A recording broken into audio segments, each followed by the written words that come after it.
Hello and welcome to Thursday Zoom. We're going to be doing some coding together today, and I'm excited. I do want to say that Jenny is my only student that showed up for Zoom class today.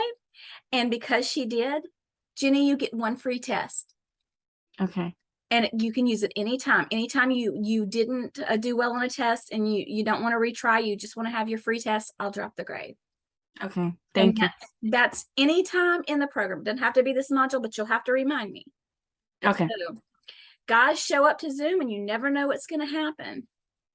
I understand that some of you work. I do get that. But all 50 students that I have are not at work right now. And these Zooms are very, very important. Not just that, I take time to actually plan the Zooms. So, all right, without further ado, we're going to go ahead and share our screen.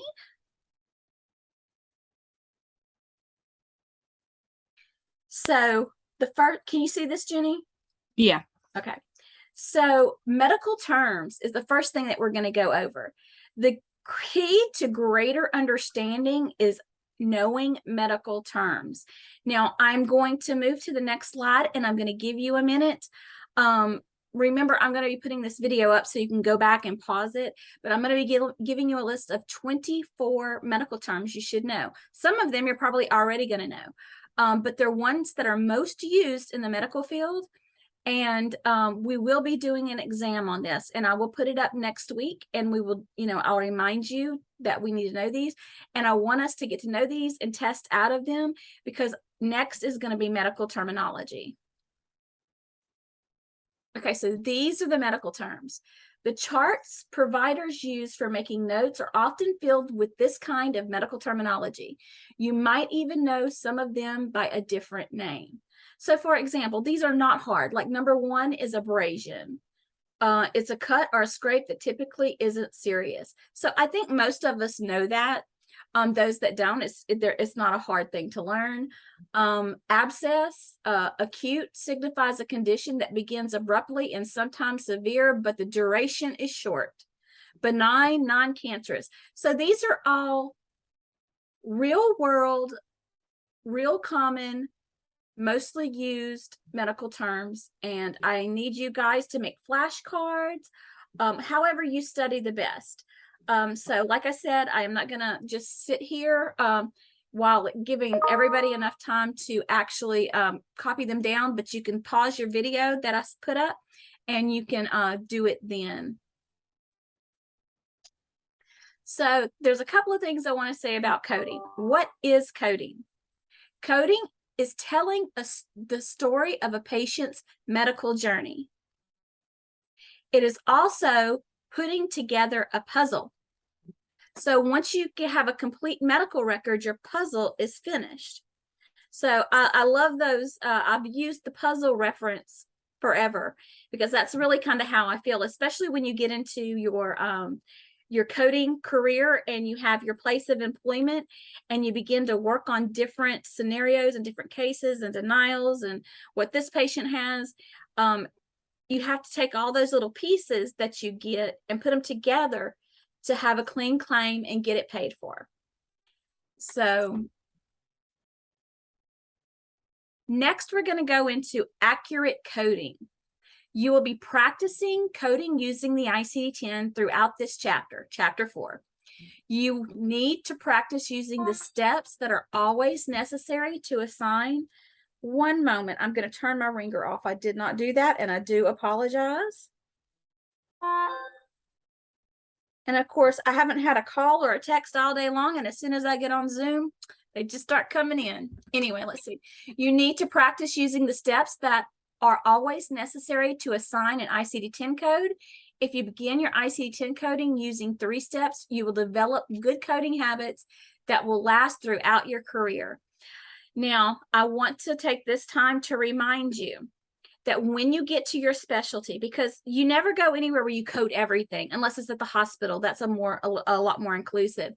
But for example, I was a cardiology coder. I only used codes that were pertaining to cardiology: procedure codes, ICD-10 codes, HCPCS codes. So if you're in a pediatric clinic, you're only going to use ICD-10 codes and CPT codes that directly relate to that specialty. So as we start coding, I need you to remember something. You don't need to be an expert. You just need to know the process, and you have to follow the process. So let's look at our steps to accurate coding. Identify the main terms. We've already been talking about that. You've already had some practice with that. Locate the main terms in your alphabetic index. Review the subterms under the main terms, blah, blah, blah, follow any cross references. Verify code selected from the index in your tabular. We want to make sure that we're getting the right code. We always code 2 ways, always. If you use the little coding tool that you have on Jenzabar that I provided for you, and you look up something, even though you look it up there, I need you to still check it in your ICD-10. Let's see, refer to any instructional notes in the tabular, assign codes to the highest level of specificity. Now, when we talk about levels, codes have levels. So the lower the number, the lower the money. The higher the number, the higher the money. For example, if you have K40, that's a lower number. But if you have K41.9, that's a higher number. That's a more severe diagnosis. So you're going to get paid more money versus, pertaining to how severe it is. And then code the diagnosis until all elements are completely identified. Now that is 8 codes to 8 steps to coding. But the most important ones are identify your main term, look it up in your alphabetic index, then go to your tabular and make sure that that's the code you need to use. Those are the 3 most important. Any questions about that? No. Okay. Okay, what is the main term in a diagnostic statement? After the diagnosis has been determined, the main term, sometimes referred to as the lead term, or the primary diagnosis in the diagnosis should be identified. For example, if the diagnosis is breast mass, the main term is mass, because breast is where it's at, right? So if you kind of look at it, I always think about nouns and verbs, or adjectives and nouns. What is our noun? What exactly are we looking at? Breast mass. Mass is what it is, and then breast describes the mass. Does it work perfectly every time? No, but most of the time it does. The anatomic site, for example, breast, is not used in the alphabetic index of diseases. You would have to use mass and then go down to breast. So another reminder, you always code 2 ways, index, then the tabular. Why do y'all think I keep mentioning that? Because it's very, very important. So here we go. We're going to dare to begin. There's no turning back. Get ready and let's go. We're going to code. So do you have your ICD-10 handy? Yeah. Okay. So I'm actually going to, oh my goodness, it's heavy. Let me stop sharing for 1 second so that I can show you. We've talked about tabbing our books. I'm just going to show you. I have tabbed my book. All I've done is put the alphabet, really. So if I know that I need to go to the I's, I don't have to thumb through. I can just pull my little tab up for I, which is at the top right here. And I could open it straight up to I. It's really a time saver. I don't make this assignment. I'm not going to grade you on tabbing your book because I think it's your personal choice. That's how I feel. Oh, I plan on doing it. Yeah. I didn't say I got around to doing it yet, but I plan on doing it because when I'm thumbing through trying to find the codes, it'd be so much easier if it was tabbed. Yeah. Here comes Miss Wanda. She just late. Hi, Miss Wanda. Hi, Ms. Marsha. I was wondering where you were. Me and Jenny have been by ourselves, but that's okay. All right. So do you have your ICD-10 book handy, Miss Wanda? No, Are you at home, or are you a place where you can get it, or what are we doing? no, I'm not at home. Okay. All right. Well, then you can just listen. All And then right. later on, you can go back and with your ICD-10 and go through it. All right. So let me share my screen again. I almost forgot to do that.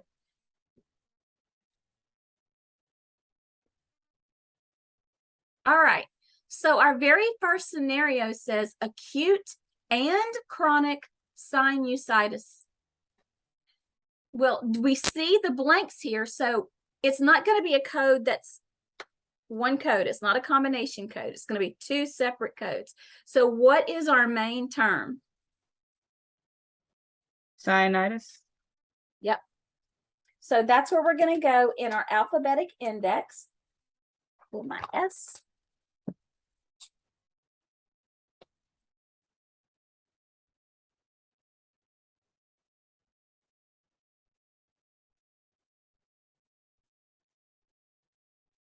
I have it on page 427. Yeah, I found it. So it's two different codes because it says chronic in one of the parentheses and then under it says acute, right? Yeah. Okay. So if you want to go ahead and write those down, Jenny will look at both of them at the same time. So what we're seeing in our index for chronic, J32.9, and for our acute, J01.90. And that's on page 427 in your index. All right. So where's my, I have to get my little bookmark. So let's go look at J01.9.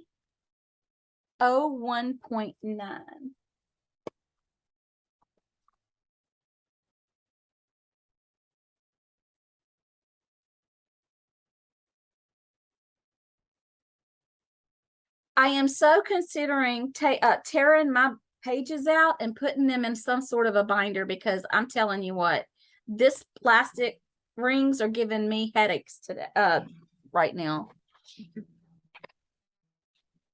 So J01.9.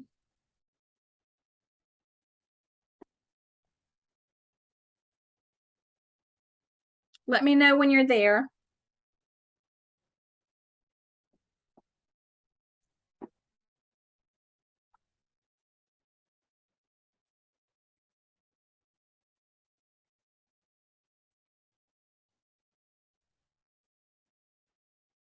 It's Okay, on I'm here.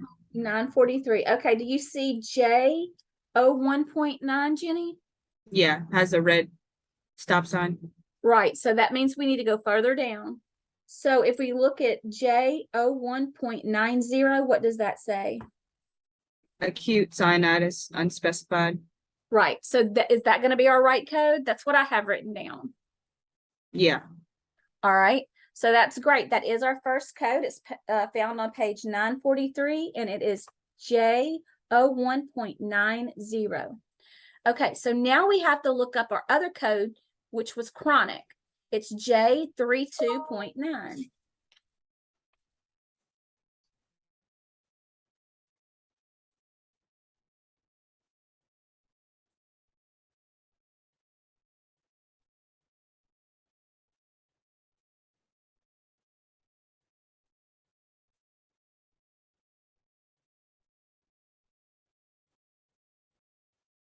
Do you agree that that's the right code, Jenny? Yeah.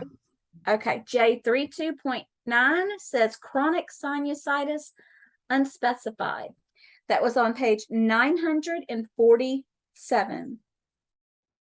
J32.9. Okay, so our answer to number 1 is going to be J01.90 and J32.9. Oh, by the way, guys, I pulled this straight out of the practical in your workbook for chapter 4. So you'll get a chance to work these again. So when it says and, we code both of them, right? And does it matter which one you do first? Do you do it like in order? Acute gets coded first. Okay. Because if it's a chronic issue, then it's already been coded before. So almost every time if they have a chronic condition, if there's an acute condition, that's a newer condition. And that's probably why they're going to be there. Okay. I don't think you can have acute and chronic sinusitis. I think it would have to be chronic all the time. Yeah, okay, I had to talk that out. This is just for practice finding codes, but I don't think sinusitis you can have acute and chronic. Okay. All right, so the same scenario in the one below it, acute and chronic tonsillitis. Okay, while you're doing that, I am going to, oops, I found it. It's J35.01 for chronic, and then acute is J03.90. okay. We're going to check those in the tabular in just a minute. I wanted to come over to our Genza bar, and I wanted to point out coding websites. If you click on that, and Jenny, you can go double check those if you want to, because you have your manual. And you click here and you enter the search. If you enter acute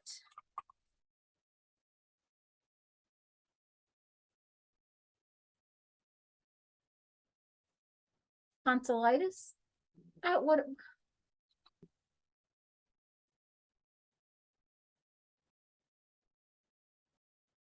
Okay, why isn't it typing?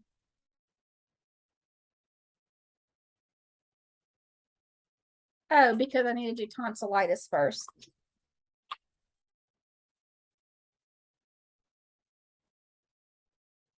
All right, it is not doing nice things for me here. Hang on.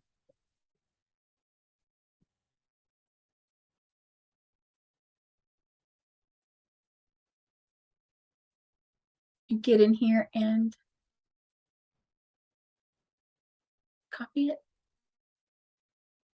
Go back in here and paste it. Okay, so if you were using your online tool, and you just put in tonsillitis, it looks just like your ICD-10 pretty much. You have a chronic right here, J35.01, and acute J0390. So Jenny, in your opinion, does this look a lot like what you looked at in the book? Yeah. Okay, so I just wanted to kind of give an example how to use this tool. Even if you use this instead of using your index, you still must check it in the tabular. So let's do that. Did you check them in the tabular, Jenny? Not yet. Okay, so let's go. You go to J35.01 and I'm going to go to J03.90.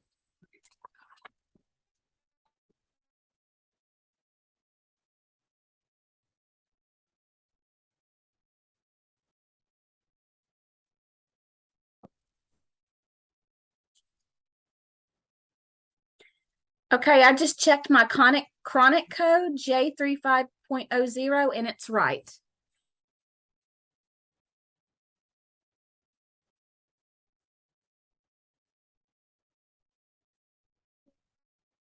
Yeah, it's right. That one's right as well for the chronic. Okay, good deal. So our answer for our second scenario is going to be acute J03.90 and chronic J35.01. All right, so our next one is this word, pneumo point something, pneumo, I'm not going to even try to say it. This word due to lime dust. So remember, I always say it's not important if you know how to say it or not. You just have to look it up. This is what I'm going to, and this is why I put this one, is because you need to be very, very careful with your spellings. This is a big word, and we have to make sure that we have the right one. So we're going to go to our P's in the index. Y'all, I'm fighting with this book. So if you fight with yours, don't feel bad. I fight with mine too.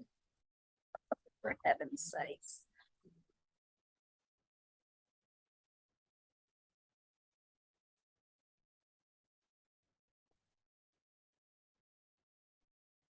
So P N-E-U. So we need P. On page 387. I got it. Thank you. So yes, it's on page 387 of the index. And so it's the pneumo, whatever, due to lime dust. So if we find our main term, which is the pneumo, and we kind of go down, we're going to actually go down to dust. And then we're going to go down after dust, we're going to look for lime.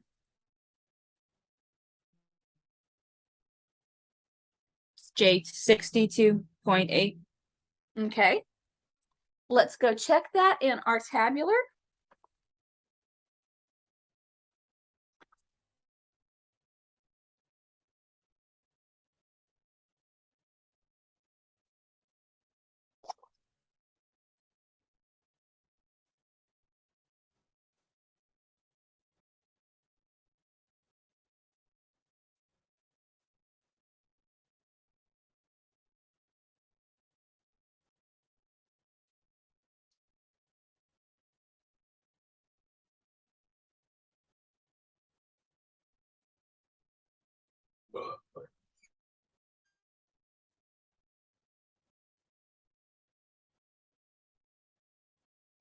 Says due to other dust containing silica. That code. J62.8. So J62.8, and what does it say?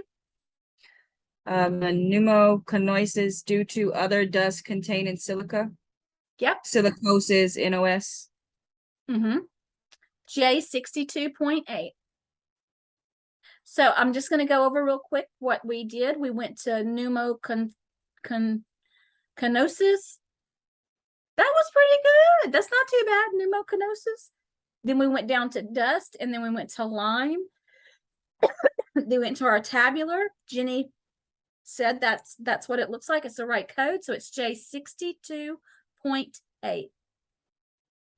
So it might not always say in the tabular like lime dust. It might say it something may else. something a little bit different. It may vary just a little bit, and you're going to be able to see that when we get to pneumoitis, because it's actually pneumonia. Okay. So, but the next one is neuritis due to herniation of nuclear pulpus, and we have two codes. So let's find neuritis.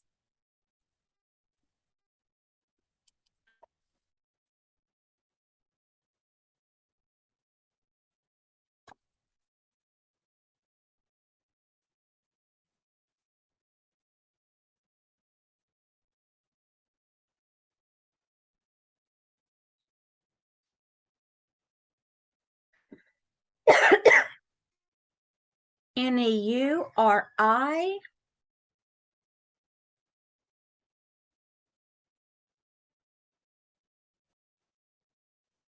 Okay, I found it on 360.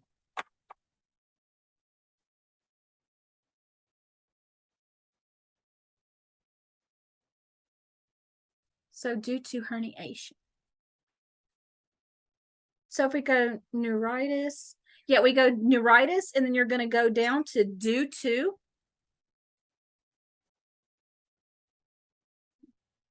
And then a little bit further down, do you see what we're looking for, Jenny? Which one is it we're looking for? I can't see the screen. I'm sorry. Oh, no, I'm sorry, I didn't have y'all on share. I'm so very sorry.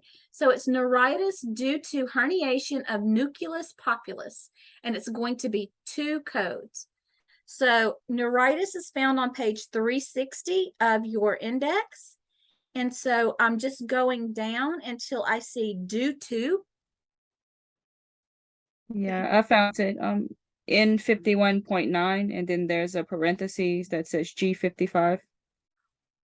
Good catch. So if you look up nucleus pulpuses, it would be your G55. But we don't need to do that because these wonderful people have given us our second code right there. So we're going to look up M51.9 and G55. Jenny, if you'll check our M51.9, I'll go to G55 because G55, I wouldn't have known that that belonged without it telling me because the wording is a bit different.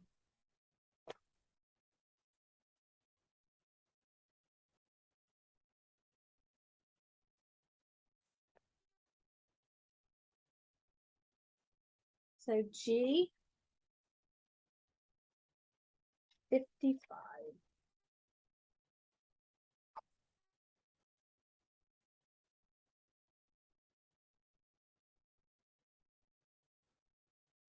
I found it.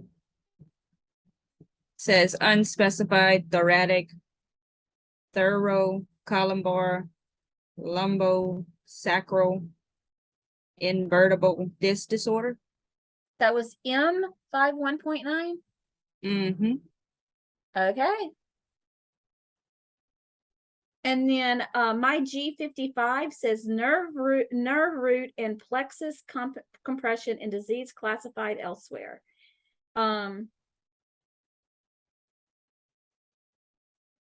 So the word plexus is there. Yeah, so this is one of the ones that you have to trust your index. And what I would generally do is ask for other names for neuritis due to herniation of nucleus populus. And if you did that, you're gonna see these other words. But I feel confident in the index, and I know that these are the right codes. But I just sometimes they're not gonna match up great. I want to make Yeah, this sure is the problem I was having with the stenosis, the one I was telling you about on the practice, Mhm. because it said one thing in the index, and when you go to the tabular, it was like, I guess, explaining it a little more in depth. So I was like confused, but yeah, it It's- makes sense now. Yeah, it's giving you all the words that you have no Yeah. idea what they mean, and so you're like, come on now. Yeah. All right, so the next one is pneumonitis. Oh, anyway, due to hemophilus influenza. So pneumonitis is actually pneumonia. So we're going to go to the P's. Pneumonia. That is how you spell pneumonia.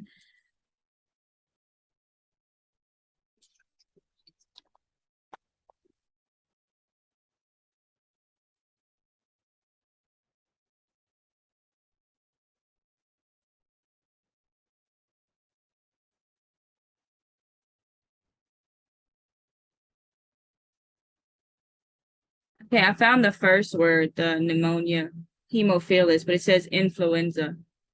Okay. Okay, yeah, there it is. Yeah. Give me the page number, Jenny. 388. I was getting there, but I'm lazy. Okay, so pneumonia. And then what's the second word you looked up? Pneumonia, Hemophilus. influenza. And then it has broncho and lobar J14 on page 388. So let's check J14 in our tabular and see what we're looking at.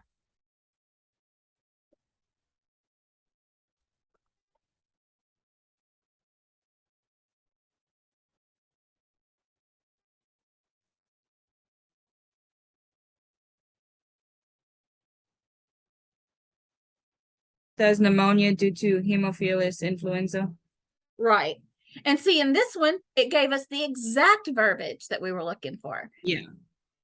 So J14 on page 945 is our answer. All right, so our last scenario is this patient has unstable angina. So what is our main term? Angina. Angina.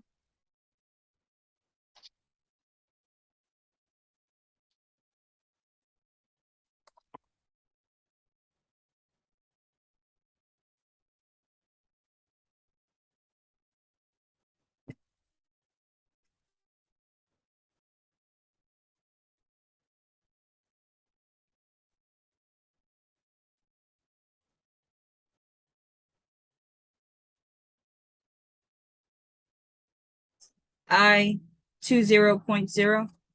Yep, and I'm in the tabular, so I'll read you what the tabular says. The tabular says I on page 891, I 20.0 is unstable angina. So that's the right code. That is the right code. So although this book looks very intimidating, it's not really all that hard. Right now, we're going to have some things that get a little bit harder, but right now we're just getting our feet wet, and it's pretty explainable. I think it's easy. If you can look up stuff in a dictionary or an encyclopedia, you can use this book. Okay, so now we're going to challenge ourselves.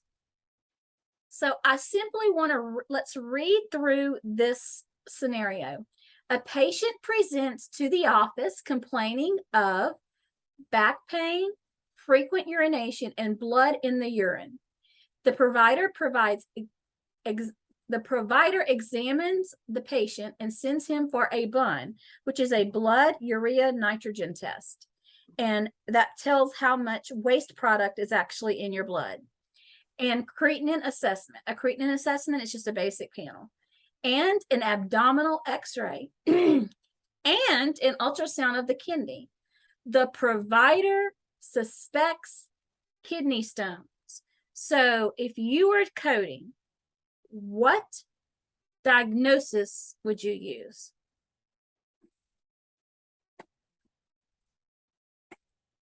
Okay, Miss Wanda, you can get involved in this one. Would it be several or just one? No, it's several. Would you do back pain first? Yeah, the order in this really wouldn't matter. Okay. So I'd say back pain and the frequent urination and the blood and urine. Absolutely. And why wouldn't you use kidney stones? It's just one word. Because it's suspected, it's not been diagnosed yet. It's not definitive. That is perfect, Jenny. Miss Wanda, what do you think? Do you agree with us? Yes, ma'am. Good deal. So I thought that was going to be a challenge, but you ladies are just top notch. We always need to pay attention to words like suspects. We need a definitive diagnosis. So now we can only code signs and symptoms because we don't have that definitive diagnosis. Now tomorrow, say that she's in the she's in the office complaining.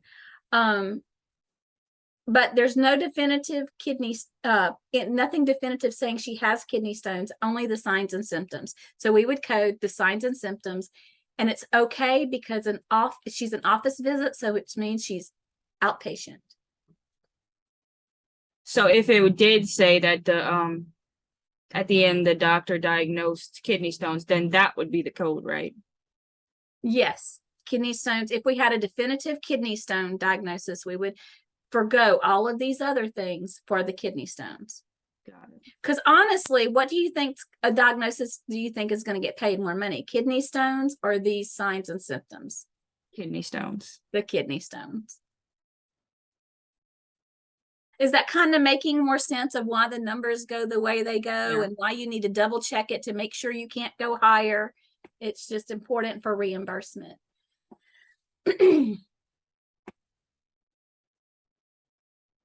Okay, so this next slide says Z codes. What is your key term? Now, this is what I want to talk about. We're just going to talk about it. And I'm going to encourage you guys to get into your Z code tabular portion. Get into it, make notes. I bubble and highlight. I do all kinds of stuff to mine because Z codes are very important. And I'm going to tell you why. So in screening for a colonoscopy for colon cancer, what do you think you would look up in your index? What are we actually doing? Oh no, colon cancer maybe? We're doing a screening. So you would look up screening, and then you would go to cancer, and then you would go to colon. I mean, you follow the same steps we've been doing. But screening, if you see anything that says screening of, you're going to go to your screening part of your index. Encounter for administrative purposes only. What's our key term there? we're doing an encounter for. So you're going to use encounter. Examination with abnormal findings. Examination is what we would look up. I'm going to give you one more that I didn't put on here. History of. If you have a patient that is presenting and they have a history of cancer, a history of alcohol or drug abuse or what have you, you're going to look up history. So And these would all be in the Z codes, right? all of these are Z codes. So you wouldn't find these in the index. You wouldn't find that kind of Yeah, stuff. you in would find them in the index, but you would Mm. look up screening is encounter, examination, and history instead of colon cancer or the second one or abnormal findings. You would look up those words. Anytime you see something that says screening, encounter, examination, or history of, that automatically I want you to think Z codes. Those are my Z codes. Now, if you get in there and you bubble and highlight and you make notes and tabs in your Z codes, you're not even going to have to go to the index. You're going to say, oh, I know where cancer is in the Z codes. Oh, I know where this is in the Z codes. You're going to remember, you're going to know. Yeah. Make sense? Okay, Yeah. I'm going to tell you something. I sat in with another class and another instructor, and she explained things this way. I'd never explained it that way before. And I'm telling you, I was like, the light bulb went off. So even I don't know everything. Sometimes I think I make the simplest things complicated and they don't have to be. So anytime I see a screening, an encounter, an examination, and already knew history of, but I'm going to say, oh, that's a Z code. So you guys did great. Now, was that painful? No. Not at all, right? Now, Miss Wanda, do you feel like later on when you get to your ICD-10 that's going to be easy to follow? Yes, ma'am. Good deal. Good deal. Now, when you guys take your exam, if you haven't taken chapter 3 exam, I want you to remember what I said about screening, examination, and encounter, because you do have some coding. All right. Do you guys have any questions, any concerns, anything I can do? No, I don't think so. No, that's it. All right. Well, have a wonderful Thursday. I will not see you guys tomorrow. I hope you have a beautiful weekend. Y'all, the weather's so beautiful. I can't wait for the weekend to go sit out on the front carport with a cup of coffee. Uh, Oh, I did want to show y'all something. My son, Oh, that's nice. isn't that Yeah, that's pretty? beautiful. Yeah. Okay, and I have to get up to get the other one. This one, he's got a booth at the Art Walk in October, and he is getting paintings ready to sell.